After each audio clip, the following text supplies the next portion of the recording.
ఇప్పుడు అంటే కల్వకుర్తి ఒకటి ఆ మోటార్లు పక్కన పెడదాం. భీమా గానీ, కోయిల్ సాగర్ గానీ, నెట్టెంపాడు గానీ అది ఇవన్నీ కూడా కూడా ప్రస్తుతానికి తీసుకోలేకపోతున్నాం కదా. క్రాప్ హాలిడేలో ఉన్నాయి. సో మరి వీటికి వాటర్ అంటే సోర్స్ దీన్ని బట్టి రావాలంటే మనము వాట్ ఈస్ ద వే? తగ్గించుకోగలిగినప్పుడే ఇంటేక్ కెపాసిటీ పెంచుకోగలుగుతాము. ఇంటేక్ కెపాసిటీ పెంచుకుంటేనే మనము వచ్చినప్పుడు తీసుకొని మనము స్టాక్ చేసుకోగలుగుతాము. అది లేదు కదా. మేము తెలంగాణ రాకముందు నుంచి మేము మొత్తుకుంటున్నాము. ఆంధ్ర వైపు ఉన్న ప్రాజెక్ట్ ఏమో 45 డేస్ ఉన్నట్టయితే రాజశేఖర రెడ్డి గారు 2004లో పోతిరెడ్డిపాడుని ఎందుకు పెంచుతున్నారు ఇంకా అంటే ఇప్పుడు ఆల్మట్టి కట్టినట్టయితే ఇంకా ఫ్లడ్ తగ్గుతుంది కాబట్టి 45 డేస్ మన ఫ్లడ్ డేస్ ఉండవు, 30 డేస్ ఉంటాయి కాబట్టి పెంచుతున్నాను అన్నాడు. అంటే కృష్ణాకు రైట్ సైడ్ ఏమో 30 ఫ్లడ్ డేస్ ఉంటాయి, లెఫ్ట్ సైడ్ ఏమో 90 ఫ్లడ్ డేస్ ఉన్నాయి. మన వాళ్ళకి చెప్పినాం దీన్ని మీరు డిమాండ్ చేసి మీరు దీన్ని 30 ఫ్లడ్ డేస్ గా చేసుకుంటే మనకు ఇంకా అదే నీటిని మనం ఎక్కువ నీరేం తీసుకోము, అదే మనకు కేటాయించినటువంటి నీటిని మనం 30 రోజుల్లో తీసుకోగలుగుతాం అన్నట్టు. అది చేసుకోలే మన ప్రాజెక్ట్. ఏ ఒక్క ప్రాజెక్ట్ లేదు. ఇప్పుడు పాలమూరు రంగారెడ్డి 60 డేస్ కున్నది, దానన్నా ఒక 30 డేస్ కి చేసుకోలేదు మనం. అదే రైట్ సైడ్ ఉన్న పోతిరెడ్డిపాడు వైపు ఏమో 30 ఫ్లడ్ డేస్ కుంటాయి, మనకేమో 60 ఫ్లడ్ డేస్ చేయడం జరిగింది. దూరాల మీద ఉన్నాయి అన్ని కూడా 90 ఫ్లడ్ డేస్ కే ఉన్నాయండి. వాటిని 30 ఫ్లడ్ డేస్ చేసుకున్నప్పుడే మనకు ఆ ప్రాజెక్టు సక్సెస్ అయితే, లేకుంటే నీళ్ళు వచ్చినా లక్షల క్యూసెక్లు వస్తుంటాయి పోతుంటాయి. మనకు డ్రాయింగ్ కెపాసిటీ పెంచుకోకుంటే ఏ విధంగా వాడుకుంటాం ఆ వాటర్ ని? అది వృధాగా సముద్రంలో కలిసిపోయే పరిస్థితులు వస్తాయి. అంతే కదా.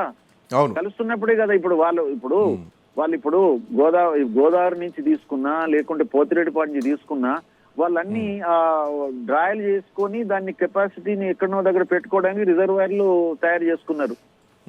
ఇప్పుడు మొత్తము ఒక కృష్ణాలో మన అక్కడ ఉన్నటువంటి కండలేరు కానీ లేకుంటే మిగతా అన్ని ప్రాజెక్టులలో అన్ని 60-70 టీఎంసీలు ఒక్కొక్క దగ్గర వాళ్ళకు దాదాపు 250 టీఎంసీలు 300 టీఎంసీల వరకు కెపాసిటీ గల రిజర్వాయర్స్ ఉన్నాయి.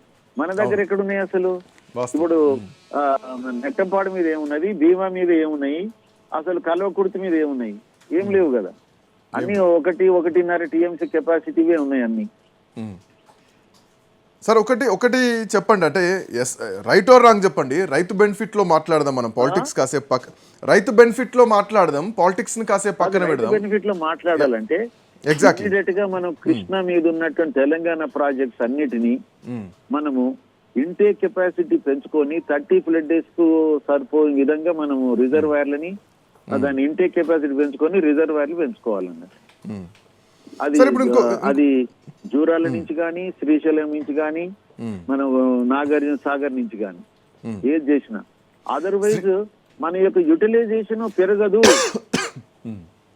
మనకి 700 టీఎంసీలు ఇచ్చినా కూడా మనం వాటిని డ్రా చేసుకోవడానికి మన దగ్గర అంత కెపాసిటీ లేదు.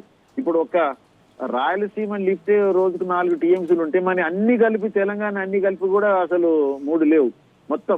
2-3 అవును వాస్తవం. ఇంకొక పాయింట్ తీస్తే 4000 క్యూసెక్లు, దాని తర్వాత నెట్టంపాడు అండ్ భీమా 2,000 అంటే అవి 2 ఈ 2 4,000, ఇది ఒక 4,000. ఇక ఇంకా ఇప్పుడు ఏఎంఆర్పి నుంచి వచ్చేది మనకు ఒక 3,000. ఇది అంతే, అంత కలిపి ఒక టీఎంసీ లేదు. ఇది కంప్లీట్ అయితే ఏది పాలమూరు రంగారెడ్డి కంప్లీట్ అయితే 2 టీఎంసీ కెపాసిటీ వస్తుంది. సార్ ఇక్కడ ఒక పాయింట్ సార్, పాలమూరు రంగారెడ్డి విషయంలో నాకు జూరాల అండ్ శ్రీశైలం విషయంలో ఒక క్లారిటీ ఇవ్వండి. మనని పెంచుకోవడానికి ఎవరు అధికారం ఇచ్చి ఎందుకు ఇవ్వలేదు? మేము ఎన్నో సార్లు చెప్పినాం అప్పుడు గత ప్రభుత్వానికి. అటువైపు 4 ఉన్నప్పుడు ఇటువైపు 3 అన్నీ చెయ్యండి అని ఎంత మొత్తుకున్నా కూడా చేయకపోయా అసలు అప్పుడు గత ప్రభుత్వం. మరి ఈ ప్రభుత్వమైన ఆలోచన ఉన్నదా అంటే ఇప్పటి వరకు అయితే ఏం అవపడతలేదు. మరి సార్ శ్యామ్ గారు ఇంకొక మాట చెప్పండి. జూరాల నుంచి కాకుండా శ్రీశైలంకి సోర్స్ మార్చేసరికి ఇక్కడ 22 పంపులు కాస్త 37కు పెరిగినాయి. 32,000 కోట్లతో పూర్తి కావాల్సినటువంటి పాలమూరు రంగారెడ్డి ప్రాజెక్టు ఈరోజు ప్రస్తుత అంచనా వ్యయం 84,000 కోట్లకు. ఈ తాజా అంచనా వ్యయం అనుకుందాం. సో ఇది ఇంతకు పెరిగింది. అండ్ మోరోవర్ దీంట్లో సార్ ఇంకొక పాయింట్, ఈ సోర్స్ లో ఈ వేలో వచ్చేటువంటి కల్వకుర్తి మోటార్లు నడుస్తున్నాయి, ఇవి మాత్రం క్రాప్ హాలిడే ఉన్నాయి. ఇది తప్ప రైటా? అక్కడైతేనేమో ఫ్లడ్ డేస్ 16 రోజులకే డిజైన్ చేయబడ్డది జూరాల నుంచి. ఎన్ని అవును, రోజులు? అవును, 16 అవును. రోజులు. 16 రోజులు కాబట్టి ఒక్కొక్క పంపు కెపాసిటీ ఆ రోజు 165 మెగావాట్స్ పెట్టడం జరిగింది. ఆ రోజు అవును. 17 పంపులు పెట్టడం జరిగింది. అవును. 17 పంపులు ఒక్క దగ్గర పెట్టినాము. దానికి ఉన్నటువంటి 3 లిఫ్ట్లు 4 లిఫ్ట్లు ఉంటాయి కదా, మరి అన్ని యాడ్ చేయాలి కదా. ఒక దగ్గర 17, ఫస్ట్ దగ్గర 17, తర్వాత ఇంకా ఉంటాయి కదా, ఒకటే లిఫ్ట్ కాదు కదా ఉన్నది, దానికి కూడా 4 లిఫ్ట్లు ఉన్నాయి. అవి ఇక్కడ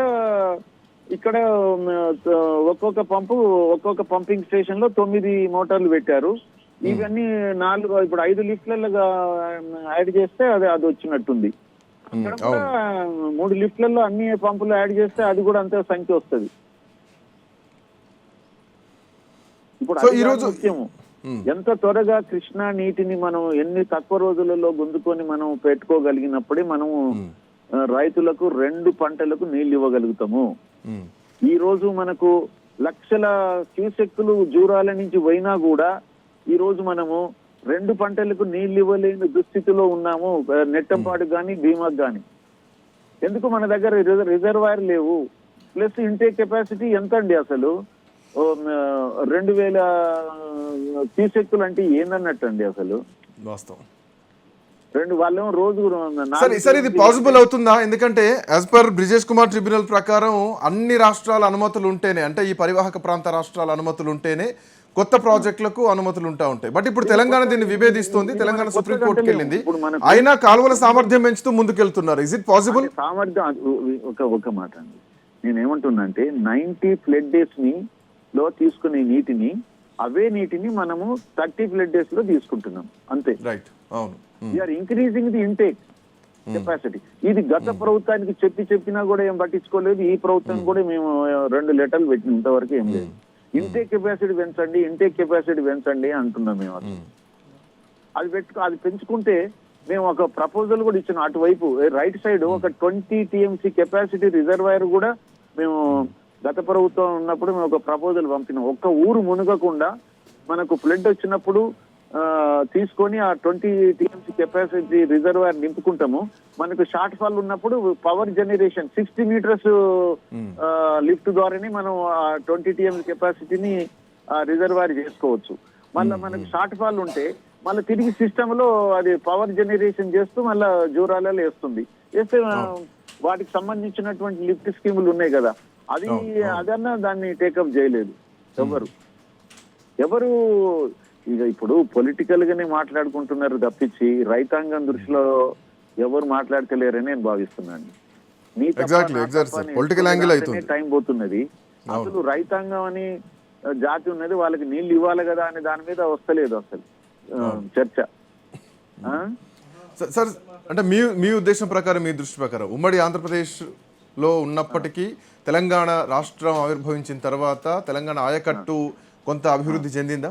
కృష్ణా నదీ జలాల విషయంలో, గోదావరి నది జలాల విషయంలో ఉమ్మడి ఆంధ్రప్రదేశ్ ఉన్నట్టయితే ఈ మనకు పాలమూరు రంగారెడ్డి డిండి అది ఓన్లీ సర్వేలకు పర్మిషన్ ఇచ్చిండే తప్పించి వాళ్ళు ప్రాజెక్ట్ పర్మిషన్ ఇవ్వలేదు. ఉమ్మడి రాష్ట్రంలో సర్వే చేయడానికి ఆ రోజు 35 డేస్ ఫ్లడ్ డేస్ కింద తీసుకొని డైలీ 2 TMC అని 70 TMCకి పాలమూరు రంగారెడ్డి జూరాలని ఇచ్చారు. ఈ రోజు మనము ఆ 70 బదులు వీఆర్ డ్రాయింగ్ 120 TMC ఒక తీరుగా తెలంగాణ కాబట్టి మనం ఎక్కువ చేసుకోగలిగినాము.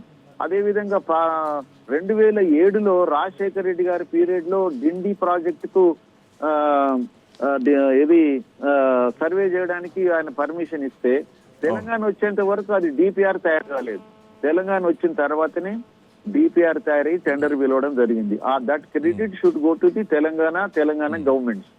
అది ఆ 2 మనకు కృష్ణ మీద ఈ ప్రాజెక్ట్ అని ఇంత దాదాపు అది 12 లక్షలు, ఇది ఒక 4 లక్షలు, 16 లక్షల ఎకరాలు ఉన్నటువంటి ప్రాజెక్టు మనం కృష్ణ మీద చేసుకోగలుగుతున్నాం అంటే తెలంగాణ వస్తేనే అది సాధ్యమైంది, లేకుంటే కాదు. అది వాళ్ళు 7 సంవత్సరాలు సర్వేకే టైం తీసుకున్నారు కదండి ఢిల్లీ అయితే.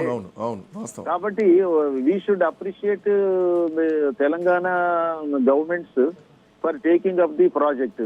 ఆ డిండి కూడా అన్నైనాక డిండికి ఎక్కడి నుంచి నీళ్లు తీసుకునే మళ్ళీ ఈ కాంగ్రెస్ గవర్నమెంట్ వచ్చిన తర్వాతనే ఒక ఫైనల్ చేసి టెండర్ పిలిచారు. ఇది బికాస్ ఆఫ్ తెలంగాణ వచ్చినందుకే ఇది సాధ్యం అవుతుంది. కాకపోతే ఏంటంటే ఫైనాన్షియల్ స్ట్రెయిన్ లో ఉన్నారు కాబట్టి ఈ ప్రభుత్వాలు ఇప్పుడు మరి దేని వలన మనకు ఏది త్వరగా కంప్లీట్ చేస్తే నీళ్ళు ఇవ్వగలుగుతాం రైతాంగానికి ఆలోచించి ఆ ప్రియారిటీలో మనము తీసుకుంటే బాగుంటది. మనకు ఉన్నటువంటి దాంట్లో ప్రయారిటీలో తక్కువ ఖర్చుతోని మనం ఇమ్మీడియట్ గా ఆయకట్టు ఇచ్చేటువంటి ప్రాజెక్టులని టేకప్ చేయాలని నేను కోరుతున్నా. ఇప్పుడు కొత్త టేకప్ చేసే బదులు అది నేను